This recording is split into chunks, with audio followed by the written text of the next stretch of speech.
प्यारे विद्यार्थियों, आज कक्षा 8वीं में प्रश्नावली 1.2 के प्रश्न हम हल करेंगे। तो इसमें यह दिया है, निम्नलिखित संख्याओं को संख्या रेखा पर निरूपित कीजिए।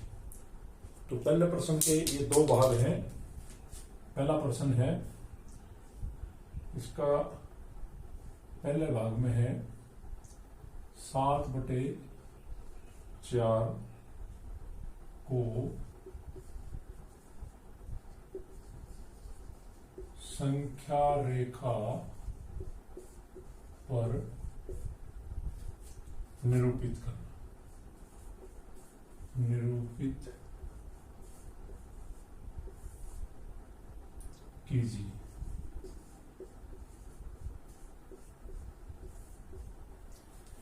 तो ये 7/4 परिमेय संख्या है। इसको संख्या रेखा पर निरूपित करना हमने अब सीखना है। तो आप देखेंगे, सबसे पहले हमने एक संख्या रेखा को ऐसे दर्शा देना है। ये एक संख्या रेखा है, इसके ऊपर अनंत संख्याएं रहती हैं। सबसे पहले संख्या रेखा को ऐसे दर्शाने के बाद फिर हम देखेंगे किस संख्या को इसको निरूपित करना है। निरूपित करना है 7/4। सबसे पहला काम हम देखेंगे कि ये संख्या धनात्मक है या ऋणात्मक। तो संख्या धनात्मक है तो शून्य को यहां मान लेंगे और शून्य के दाईं ओर धनात्मक संख्याएं रहती हैं, तो हम इधर चलेंगे। तो अब पूरा ध्यान देंगे आप कि हमने 7/4 को दर्शाना है।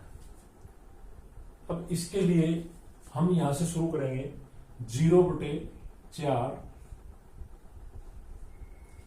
बिल्कुल बराबर दूरी पर इसके ऊपर हम चलेंगे। बराबर दूरी पर 0 से ये बराबर दूरी पर 1 इकाई 1, इतनी बराबर दूरी पर आगे 2, यहां से यहां तक 2 है, ये ध्यान रखें। यहां तक 1, ये भी 1 है, यहां से 2 हो गए। इस प्रकार ऐसे ये 1 इकाई काट लेंगे 3, यहां से यहां तक 3 होगा।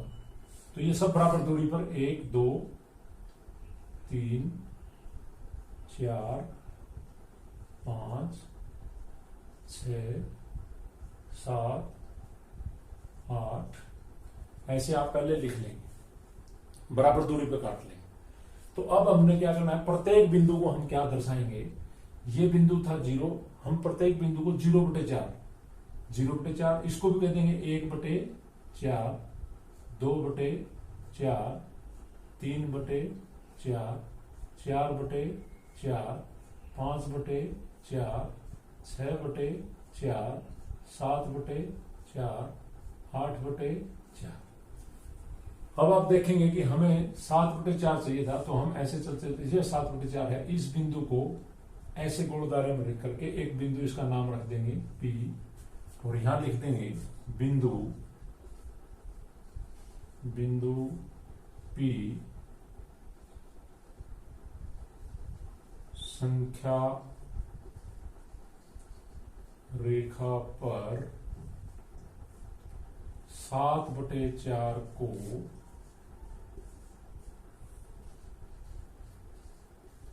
निरूपित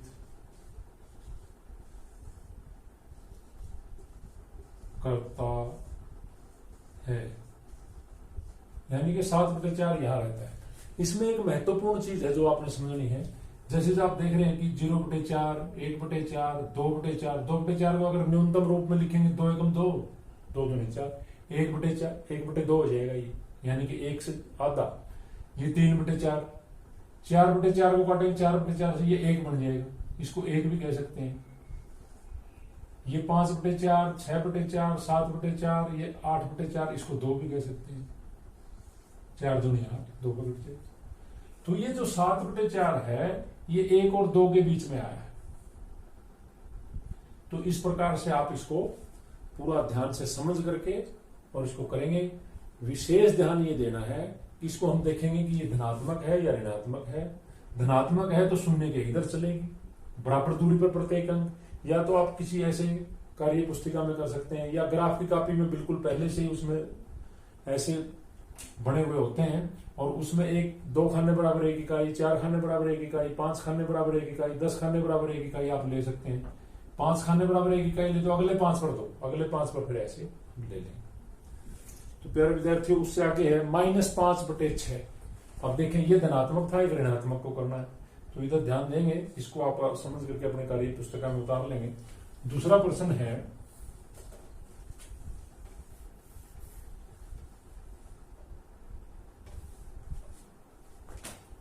दूसरा प्रश्न में है -5/6 को संख्या रेखा पर निरूपित कीजिए। -5/6। उसी प्रकार हमने एक संख्या रेखा ले लेनी है।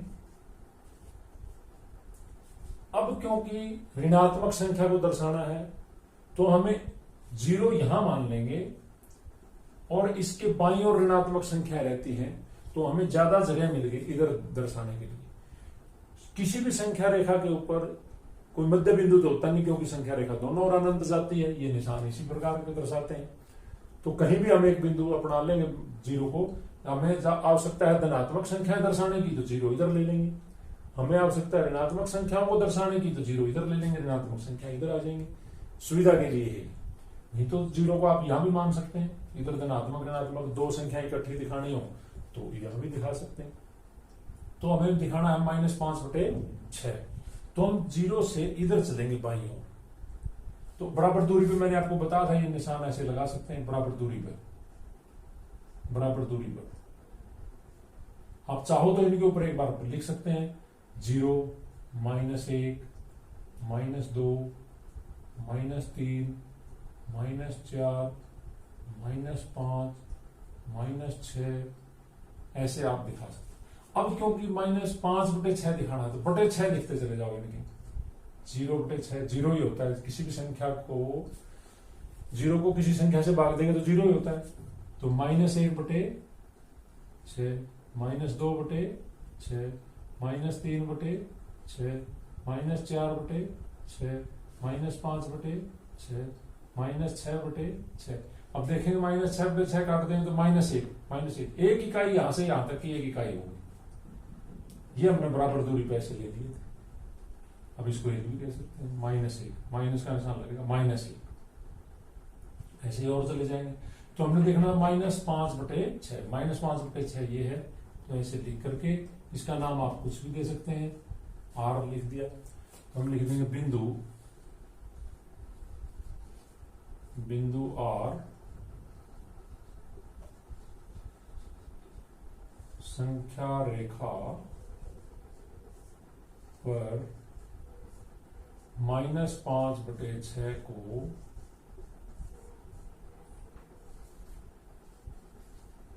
दर्शाता है। तो इस प्रकार आपने ये संख्या रेखा पर निरूपण करना हमने समझाया है। एक धनात्मक संख्या लेकर के आपको बताया है, एक ऋणात्मक संख्या लेकर के बताया है, तो ये आपने समझ करके अपने कार्य पुस्तिका में ऐसे उतार लेना है।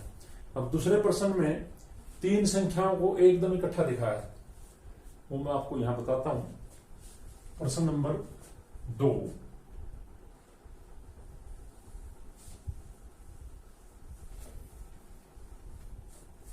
प्रश्न नंबर 2 में है -2/11, -2/11 कोमा -5/11, -9/11 को संख्या रेखा पर निरूपित कीजिए। अब 3 संख्याओं को संख्या रेखा पर निरूपित करना है, तो मैंने बताया था सबसे पहले संख्या रेखा को ऐसे हम दर्शा देंगे। अब तीनों ही संख्या ऋणात्मक है, तो हम 0 को यहां मान लेंगे और ऋणात्मक संख्याएं बाईं ओर रहती। अब जिसमें पहले तो आपने देखा कि वो 6 था तो /6 लिख दिया, अब यहां 11 है बटे। तीनों ही संख्याओं में इसको अंश कहते हैं, ये हर है, तो हर समान है, समान है तो हमारा एक बार में ही काम चल जाएगा। अलग अलग होते तो अलग विधि लगानी पड़ती। अब हम यहां से चलेंगे 0/11, आपको बता था बराबर दूरी पे, -1/11 बराबर दूरी रखनी है। शुरू में आप जितनी मर्जी दूरी ले लें, फिर हर बार उतनी दूरी पर जाना है। -2/11, -3/11, -4/11, 5/11 minus 6/11 minus 7/11 minus 8/11 minus 9/11 minus 10/11 minus 11/11। तो यहां आकर के 11 से 11 घट गया -1, यहां -1, ये 0, यहां तक की एक माइनस की संख्या इधर पहुंचे। इसके बीच में जो ये संख्याएं हैं सारी -1 और 0 के बीच में रहती हैं। तो आप देख रहे हैं हमने दिखाना -2/11, तो यहां देखो -2/11, तो इसको लिख करके इकट्ठा ही नाम आप लिख देंगे, इसका नाम कोई भी रख सकते हैं आप। ए -5/11, ये रहा -5/11, इसको लिख देंगे बी। -9/11, ये -9/11 है, इसको लिख देंगे सी। ऐसे करके गोल दायरे में तो हम लिखेंगे बिंदु ए संख्या रेखा पर -2/11 को निरूपित करता है, निरूपित करता है। आप लिख देंगे बिंदु बी संख्या रेखा पर, बी किसको कर रहा है, -5/11 को, -5/11 को निरूपित करता है, निरूपित करता है। फिर देखो बिंदु सी, ये बिंदु सी संख्या रेखा पर, संख्या रेखा पर -9/11 को निरूपित करता है।